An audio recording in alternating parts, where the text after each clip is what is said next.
할렐루야. 네. 오늘도 박수가 나오려다 멈칫 이렇게 하시다가 멈칫하지 마시고 이제 찬양이 끝나면 마음껏 하나님 앞에 영광의 박수 올려드렸으면 좋겠습니다. 할렐루야.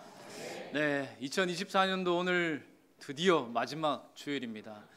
참 정신없이 이 한 해를 살아오셨던 것 같아요. 그렇게 뭐 정신없이 또 열심히 달려오다 보니 눈 떠보니 정신 차려보니 오늘 마지막 주일이 아닌가 하는 그런 생각을 하게 됩니다. 혹자는 뭐 그런 얘기를 하죠. 나이만큼 인생의 속도가 간다 이렇게 얘기를 하는 것 같아요. 저도 이제 한 인생에 한 50km 가까이 이제 제법 속도감이 느껴지고 있습니다.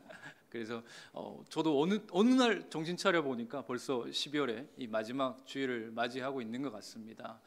여러분, 오늘 이 마지막 주일에요, 우리는 좀 한번 그런 시간을 가졌으면 좋겠어요. 우리가 인생에 지금 한 해 동안 내가 무엇을 했나 이런 거 그냥 오늘은 그거 생각하지 마시고요, 그냥 이렇게 한번 스스로에게 한번 이야기해 주셨으면 좋겠어요. 참 고생 많았다. 나에게, 옆에 사람 말고요. 오늘 나에게 한번 가슴을 한번 이렇게 쓰다듬으시면서 참 고생 많았다. 좀 한번 해보시라고요. 참 고생 많았다. 잘 견뎠다. 아멘. 저는 오늘 하나님께서 오늘 여러분들에게 그렇게 말씀해 주고 계시다, 저는 그렇게 생각합니다. 설교를 준비하면서 우리 성도님들에게 좀 어떻게 위로할까 생각을 했는데 이런 마음이 들더라고요. 우리 하나님이 지금 이렇게 말씀해 주시는구나. 한 해 동안 정말 고생 많았다. 뭐 제가 개개인의 사정은 다 모르죠. 다 모르지만 하나님은 다 알고 계십니다. 그래서 그렇게 분명히 말씀해 주실 것 같아요. 고생 많았다. 잘 견뎌줘서 고맙다.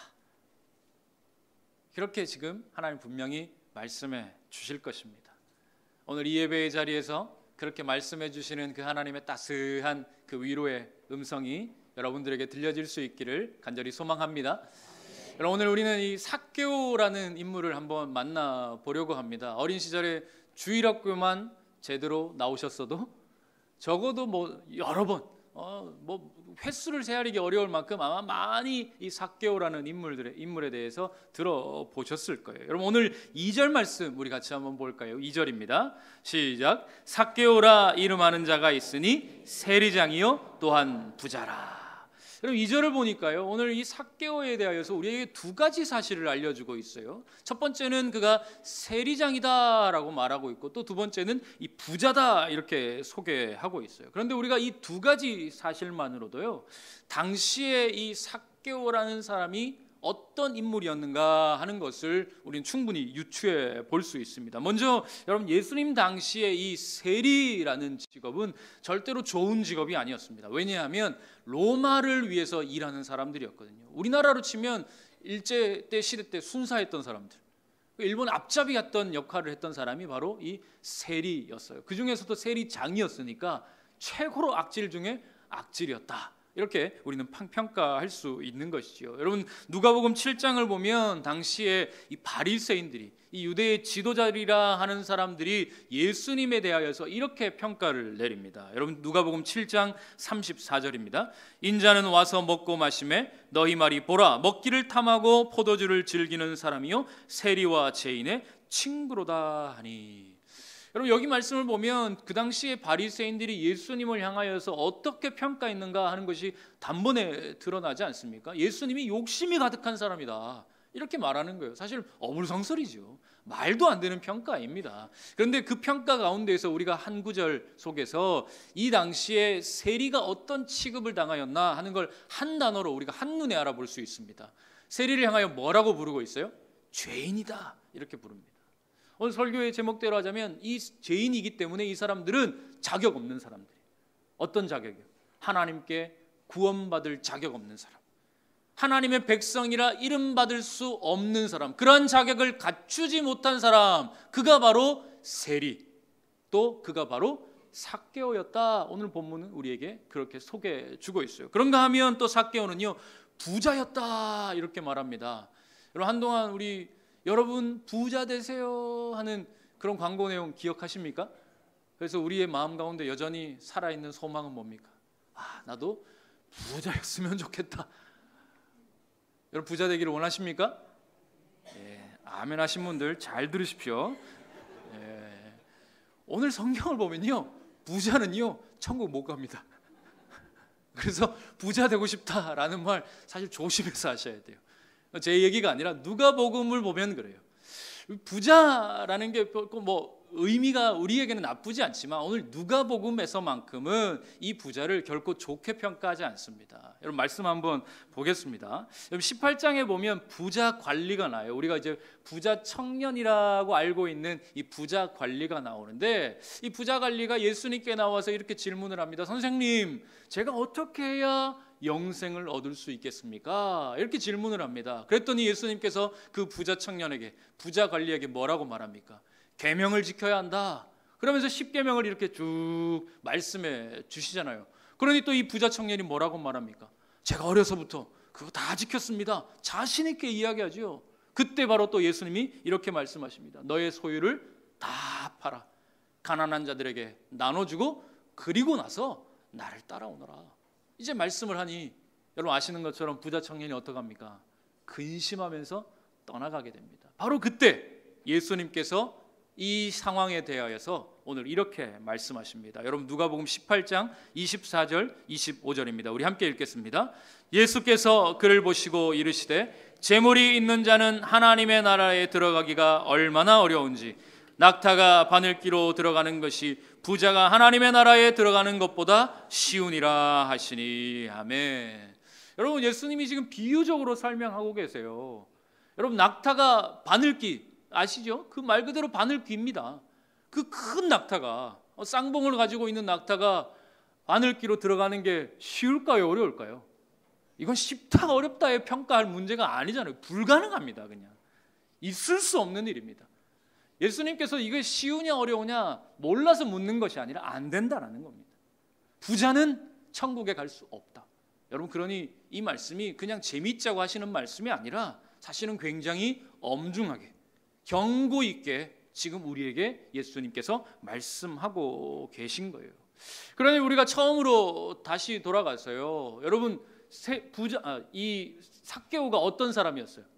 세리장이었고 부자였습니다. 그러니 여러분 이 삭개오는 천국에 갈 수 있을까요? 없을까요? 하나님의 자녀라 칭함을 받을 수 있을까요? 없을까요? 구원을 받을 만한 자격이 있습니까? 없습니까? 없습니다. 당시의 기준으로 봐도 그렇고요. 오늘 예수님이 하신 말씀으로 비추어 보아도 이 삭개오는 천국에 못 갑니다.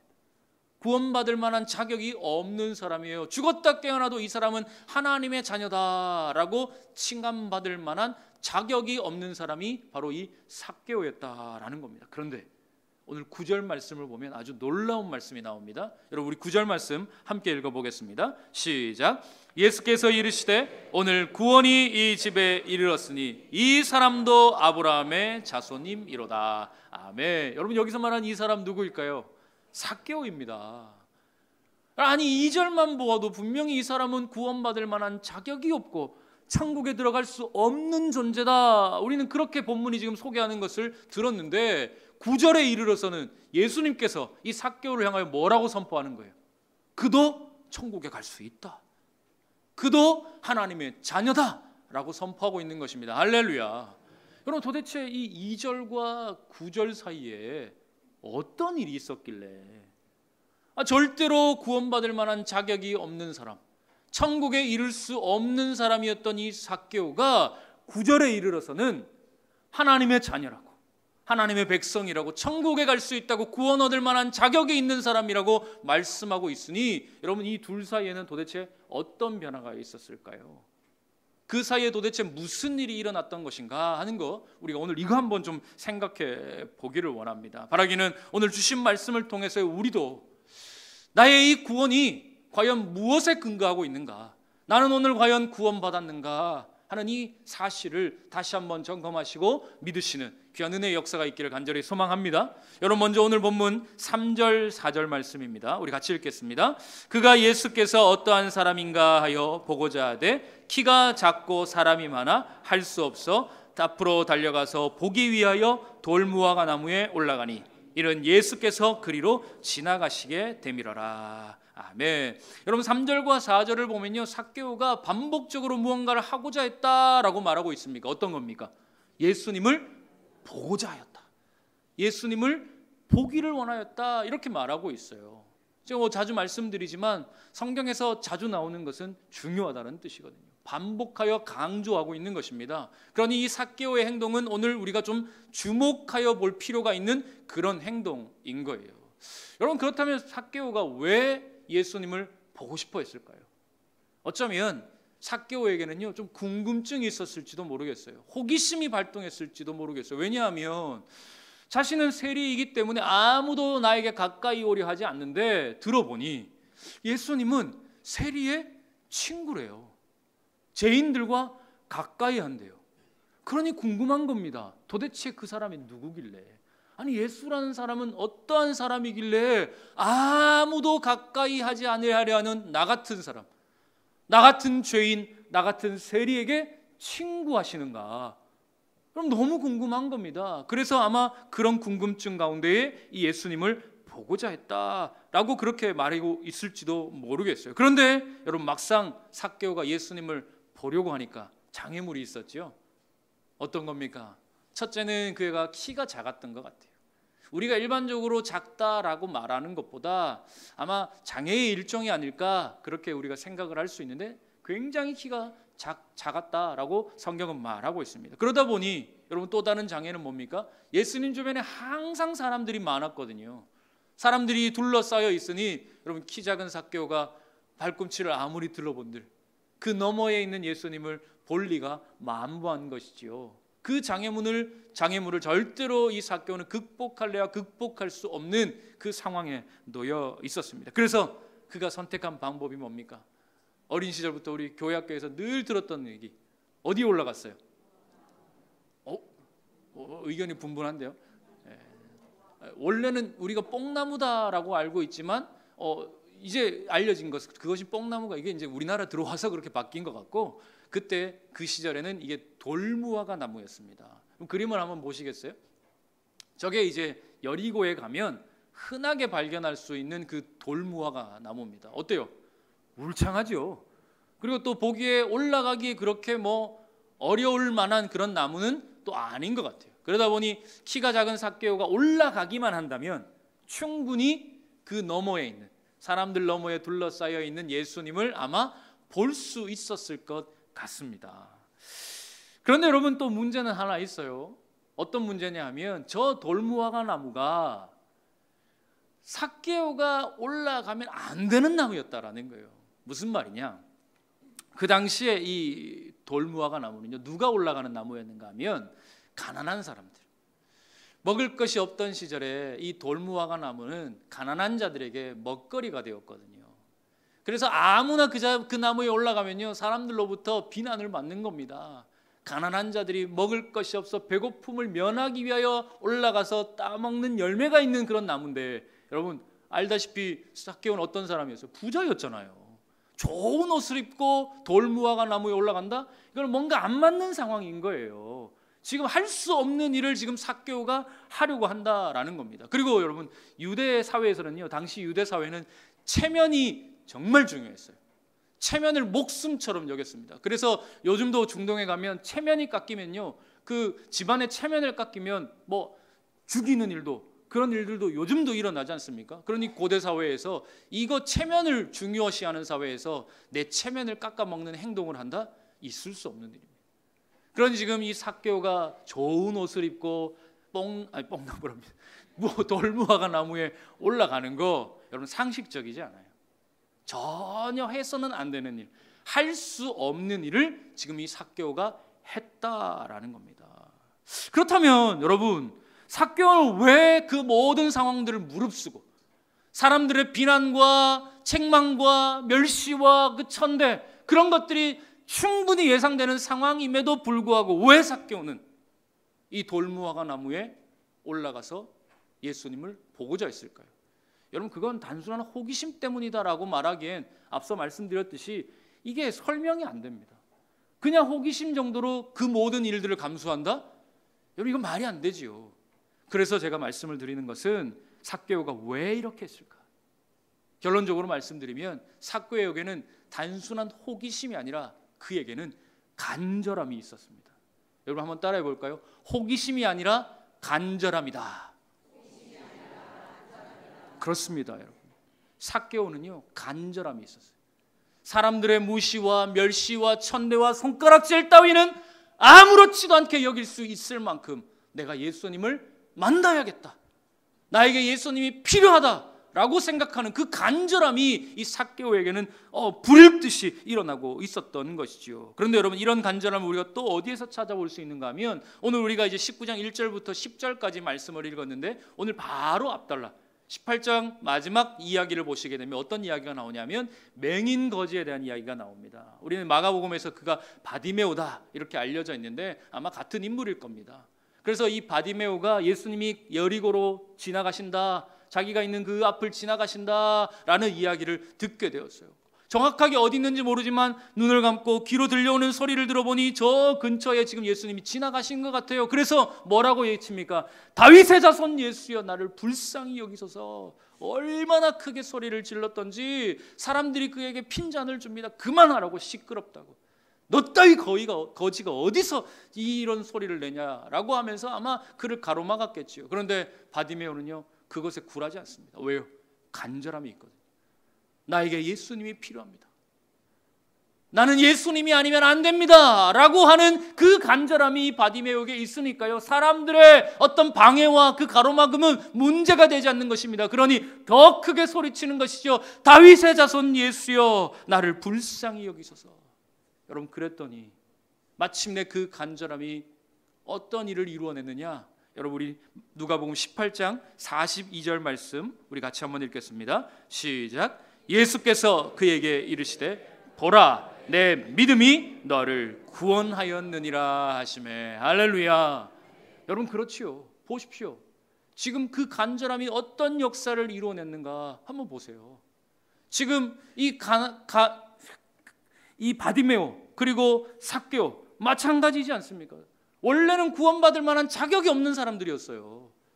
당시의 기준으로 보면 이 두 사람은, 최소한 이 두 사람은 절대로 구원받을 자리에 있어서는 안 되는 사람들이 확실했습니다. 그런데 오늘 예수님은 다른 누군가에게 하신 것이 아니라 바로 그 삭개오에게, 바로 그 바디메오에게 구원을, 내가 구원받았다라고 하는 그 자격이 있음을 그들에게 선포해 주신 거예요. 무엇 때문입니까?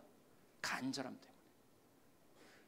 단순한 호기심이 아니라 예수님이 아니면 안 됩니다 라고 하는, 내가 예수님이 꼭 필요합니다 라고 하는 그 간절함이 이 삭개오에게, 바디메오에게 있었기 때문에 오늘 구원의 은혜가 임한 줄 믿습니다. 제가 어제 이 요양병원에 계신 우리 한 권사님을 신방했습니다. 저는 이제 어제 처음 이제 배웠는데요. 오래 이제 병상에 누워 계시다 보니까 기력이 많이 쇠하여져서 이제 뭐 식사도 잘 못 하시고 영양제로 하루하루 참 견디고 계시더라고요. 참 마음이 아팠습니다. 그러다 보니 이제 기력이 없으시니까 대화를 오래 할 수가 없죠. 자꾸 중간에 이제 눈을 감으시고 많이 힘드시니까 그럴 수밖에 없어요. 그래서 이제 제가 마음이 급한 마음에 이제 말씀을 막 전했어요. 시편 23편 말씀으로 여호와는 나의 목자십니다. 권사님, 하나님이 지금 권사님과 함께하고 계십니다. 예수님의 이름을 꼭 붙드십시오. 천국이 다가옴을 잃어버리지 마시고 그 소망 꼭 붙드십시오. 이렇게 이제 이야기를 전했어요. 그런데 그 이야기를 듣더니요, 우리 권사님께서 산소 마스크를 끼고 계셔서 참 대답하기도 힘드셨을 텐데 천천히, 정말 그러나 아주 확실하게 아멘 하시더라고요. 물론 산소 마스크 밖으로 그 소리가 빠져나오지는 않았어요. 그런데 제가 듣기에는 그 소리가 그 어떤 강력한 목소리보다 제기에는 크게 들렸어요. 아멘 하는 겁니다. 여러분, 왜일까요?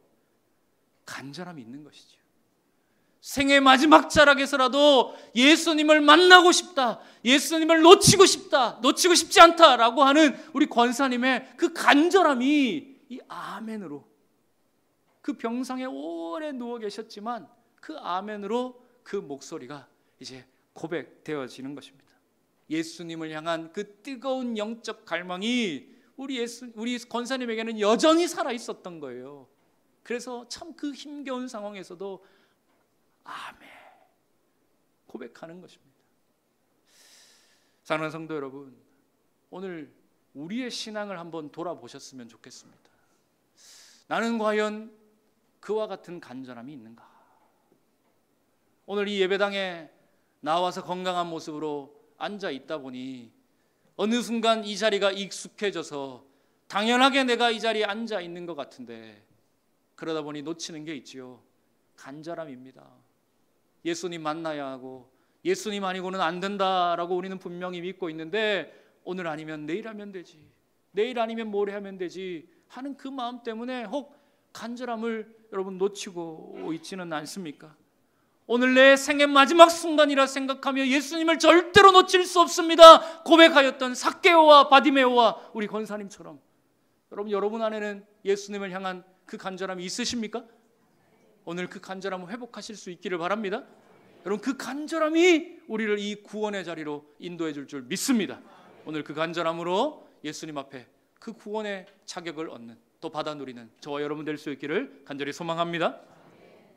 자, 두 번째로요, 이제 이 삭개오가요 돌무화과 나무에 올라갔습니다. 그런데 그 삭개오를 예수님이 보셨어요. 그래서 그에게 내려오라고, 이제 내려와라.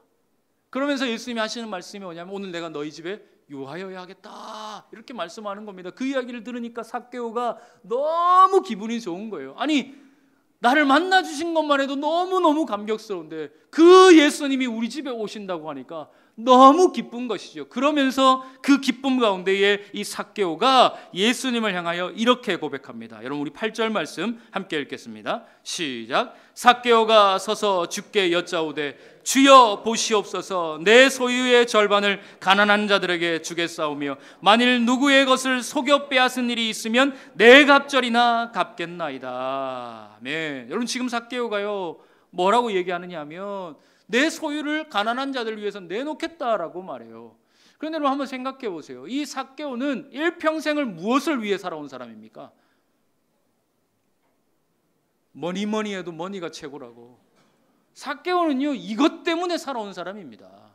일평생 이거 하나 모아보겠다고 사람들에게 욕먹으면서 그것을 어떻게든지 상관없이 돈만 모을 수만 있다면 내가 무슨 짓이든지 하리라 하면서 그렇게 살아왔던 사람이에요. 일평생 자기에게 돈이 최고요, 목표요, 사명인 사람이에요. 그게 인생이었어요. 그런데 오늘 예수님을 만나서 이 삭개오가 뭐라고 얘기합니까? 내 소유의 절반을 팔아 가난한 자들에게 나눠주겠습니다. 그리고는 또 뭐요? 속여 빼앗은 일이 있으면 내가 네 갑절이나 갚겠습니다. 여러분, 한번 생각해 보십시오. 그 당시에 세리장은요 뺏지 않으면 일을 할 수가 없습니다. 그러니 삭개오가 뺏은 사람이 한두 명이겠습니까? 수백 명이었을 겁니다. 그래서 지금 이 말은 뭐냐?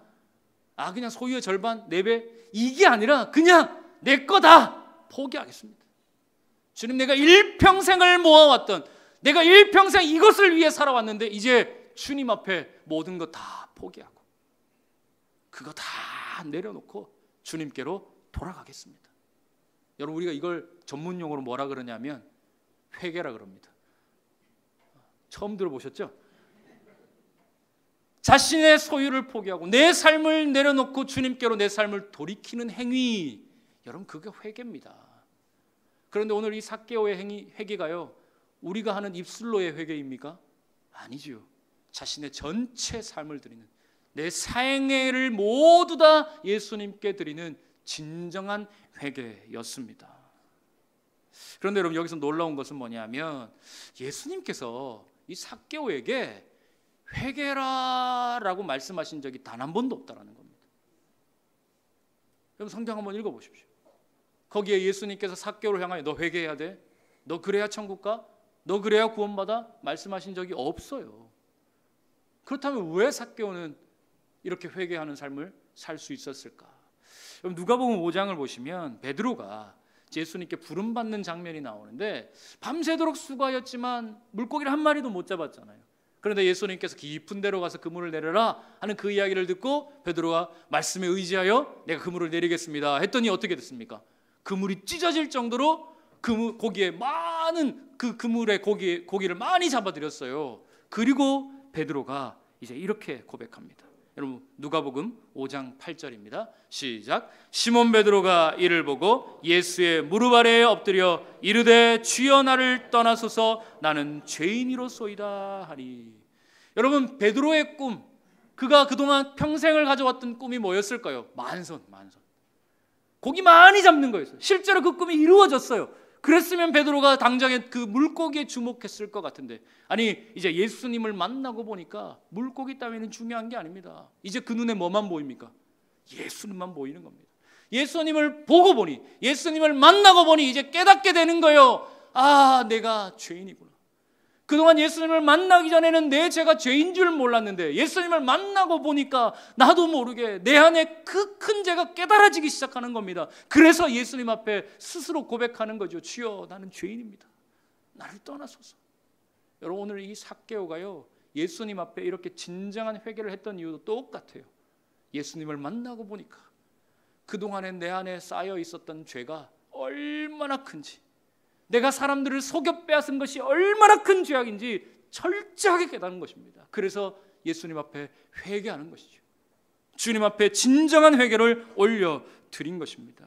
그렇습니다. 성도 여러분, 구원받은 자는요 회개할 줄 압니다. 구원의 자격을 얻는 사람은 누구냐? 회개할 줄 아는 사람입니다. 오늘 저와 여러분에게 이 회개의 은혜가 있기를 주님의 이름으로 간절히 축원합니다. 단순히 입술로만 하는 것이 아니라 삭개오처럼 진심을 담아 우리의 전 삶을 예수님 앞에 내려놓는 그 회개의 은혜, 여러분 그것이 아니면 우리는 구원받을 수 없습니다. 오늘 여기 계신 모든 분들에게, 이 예배의 자리에 나온 모든 분들에게 이 진정한 회개의 은혜가 있기를 다시 한번 주님의 이름으로 간절히 축원합니다. 자, 여러분 이제 지금까지 우리는요 삭개오를 보면서 그를 구원에 이르게 했던 그 두 가지 모습을 보았어요. 첫째는 뭐였습니까? 간절함. 예수님을 향한 간절함이 있어야 된다. 그리고 두 번째는 진정한 회개. 이 삭개오가 그것이 있었기에 아마 2절과 9절 사이에 이 변화가 그를 구원의 자리로 이끌지 않았나 생각하게 되는 거예요. 그런데 여러분 우리가 여기서 잘 생각해야 되는 것이 뭐냐면, 그렇게 삭개오가 이 일을 했다라고 말씀을 드리니까 마치 내가 노력해야 한다라고 들려지실지도 모르겠어요. 그래야만 내가 구원을 얻을 수 있다, 그렇게 말씀을 들으셨다면 여러분 그건 잘못된 겁니다. 구원은 절대로 나의 노력으로 얻어지는 것이 아니기 때문에 그래요. 물론 당연히 그런 행위가 수반되어야 되는 것은 사실이지만 그것이 그를 구원에 이르게 한 것은 아니다라는 거예요. 여러분 우리 5절 말씀 한번 보겠습니다. 5절입니다. 시작. 예수께서 그곳에 이르사 쳐다보시고 이르시되 삭개오야 속히 내려오라, 내가 오늘 내 집에 유하여야 하겠다 하시니. 아멘. 여러분 5절 중반부를 한번 보세요. 예수님께서 지금 삭개오의 이름을 불러주세요. 삭개오야 이렇게 불러주십니다. 그런데 여러분 지금 이전에 예수님은 삭개오를 만난 적이 없습니다. 그와 어떤 만남, 어떤 교류를 해본 적이 단 한 번도 없어요. 그런데 지금 신기하게도 예수님께서는 마치 그를 오래전부터 알고 계셨던 것처럼 아주 친근한 목소리로 나무 위에 올라가 있는 삭개오를 향하여 삭개오야, 그렇게 이름을 지금 불러주고 계신 거예요. 그럼 예수님이니까 뭐 이름 정도 아는 거야 당연하지, 그게 아니라 오늘 본문은요 이 예수님께서 한 번도 만난 적이 없는 이 삭개오의 이름을 불러주셨다라는 것은 어떤 뜻인가 하면, 예수님께서는 그 이름 하나 부르기 위하여 지금 그 자리를 찾아가셨다라는 의미입니다. 여러분 삭개오가 이미 거기에 계신 줄 알고 그를 구원하시기 위해 일부러 지금 그 자리에 나아가신 거예요. 여러분 지금 예수님이 어떤 상황이냐면 지금 갈릴리로부터 예루살렘으로 올라가는 길이었어요. 무슨 말이냐? 죽으러 가시는 길이었습니다. 자신에게 주어진 그 위대한 사명, 그 무겁고 힘든 사명을 감당하기 위하여 이 걸음을 걸어가는 과정 중이었는데 그 과정을 중단하시고 삭개오라고 하는 세상 사람들은 주목하지도 않고 멸시하고 천대했던 그 이름을 불러주시기 위하여서 지금 여리고까지 들어가셨고 뽕나무 위에 올라가 있는 그 돌무화과 나무 위에 올라가 있는 삭개오를 바라보시며 그 이름을 지금 불러주고 계신 것입니다. 사랑하는 성도 여러분, 삭개오가 구원받을 만한 자격이 있어 구원을 받았을까요? 그가 간절함이 있었기 때문에, 그가 진정한 회개를 했기 때문에 구원을 받은 것이 아니라 그 이전에 이미 예수 그리스도로부터 은혜가 시작되었기 때문에 그에게 구원의 은혜가 있는 줄 믿습니다. 마찬가지예요. 오늘 우리가 구원받을 만한 자격이 있을까요? 아니요, 없습니다. 여러분, 오늘 우리에게 이 간절함이 있어야 합니다.